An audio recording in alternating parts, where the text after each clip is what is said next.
everybody, welcome into my channel, Colleen C to Serendipity. I'm Colleen. Welcome into my new viewers and welcome back to my Serendipity subbies. Today is November 22nd, 2022, and I would like to bring you this day in history. John Fitzgerald Kennedy, the 35th President of the United States, is assassinated while traveling through Dallas, Texas in an open-top convertible. First Lady Jacqueline Kennedy rarely accompanied her husband on political outings, but she was beside him along with Texas Governor John Conley and his wife for a 10-mile motorcade through the streets of downtown Dallas on November 22nd. Sitting in a Lincoln convertible, the Kennedys and Conleys waved at the large and enthusiastic crowds gathered along the parade route. As their vehicle passed the Texas School Book Depository building at 12:30 p.m., Lee Harvey Oswald allegedly fired 3 shots from the 6th floor, fatally wounding President Kennedy and seriously injuring Governor Conley. Kennedy was pronounced dead 30 minutes later at Dallas Parkland Hospital. He was 46.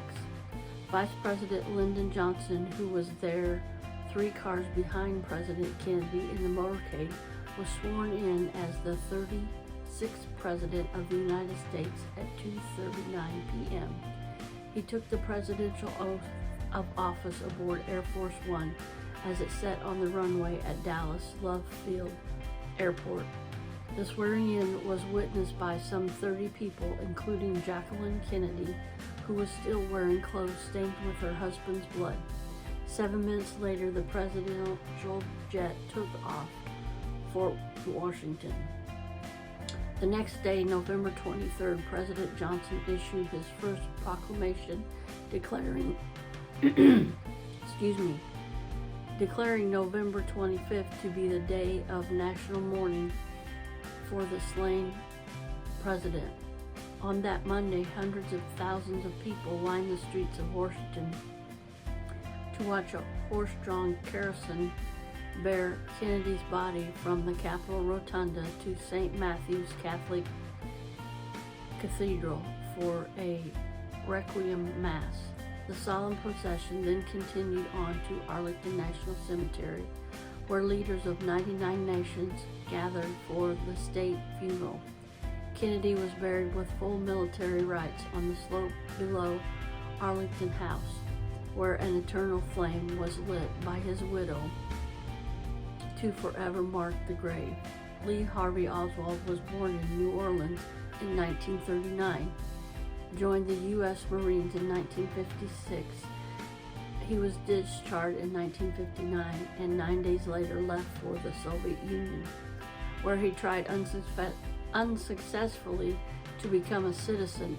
He worked in Minsk and married a Soviet woman, and in 1962 was allowed to return to the United States with his wife and infant daughter.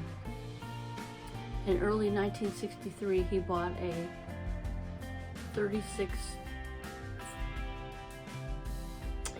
a 38 revolver and rifle with a telescopic sight by mail order, and on April 10th in Dallas, he shot at and missed former U.S. Army General Edwin Walker, a figure known for his extreme right-wing views. Later that month, Oswald went to New Orleans and founded a branch of the Fair Play for Cuban Committee, a pro-Castro organization. In September 1963, he went to Mexico City, where investigators alleged that he attempted to secure a visa to travel to Cuba or return to the USSR. In October, he returned to Dallas and took a job at the Texas School Book Depository building. Less than an hour after Kennedy was shot, Oswald killed a policeman who questioned him on the street near his rooming house in Dallas. 30 minutes later, Oswald was arrested in a movie theater by police responding to reports of a suspect.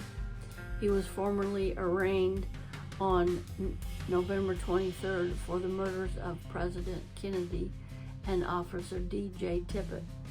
On November 24th, Oswald was brought into the basement of the Dallas Police headquarters on his way to more secure county jail. A crowd of police and press with live television cameras rolling gathered to witness his departure. As Oswald came into the room, Jack Ruby emerged from the crowd and fatally wounded him with a single shot from a concealed .38 revolver. Ruby was immediately detained, claimed that rage at Kennedy's murder was motivation for his actions. Some called him a hero, but he was nevertheless charged with first-degree murder. Jack Ruby, originally known as Jacob Rubenstein, operated strip joints and dance halls in Dallas and had minor connections to organization crime. He features prominently in Kennedy's assassination theory, and many believed he killed Oswald to keep him from revealing a larger conspiracy. In his trial, Ruby denied the allegations and pleaded innocent to the grounds that his great grief over Kennedy's murder had caused him to suffer psychomotor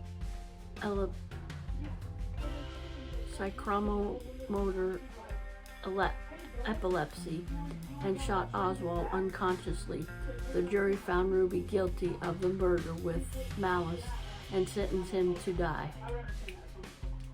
In October 1966, the Texas Court of Appeals reversed the decision on grounds of improper admission of testimony and the fact that Ruby could not have received a fair trial in Dallas at the time. In January 1967, while awaiting a new trial to be held in Wichita Falls, Ruby died of lung cancer in a Dallas hospital. The official Warren Commission report of 1964 concluded that neither Oswald nor Ruby were part of a larger conspiracy, either domestic or international, to assassinate President Kennedy. Despite its firm conclusion, the report failed to silence a conspiracy theory surrounding the event, and in 1978, the House Select Committee on Assassinations concluded in a preliminary report that Kennedy was probably assassinated as a result of a conspiracy that may have involved multiple shooters and organized crime. The committee's finding, as with those of Warren Commission, continue to be disputed by some. I want to thank you for watching today, and I want you to stay safe and stay blessed, and remember to smile, because I love you, but more importantly, God loves you. And remember, I go live every Saturday night at 5 p.m. Central, 6 p.m. Eastern Time. I'll see you over there and see you in my next video. Bye, everybody.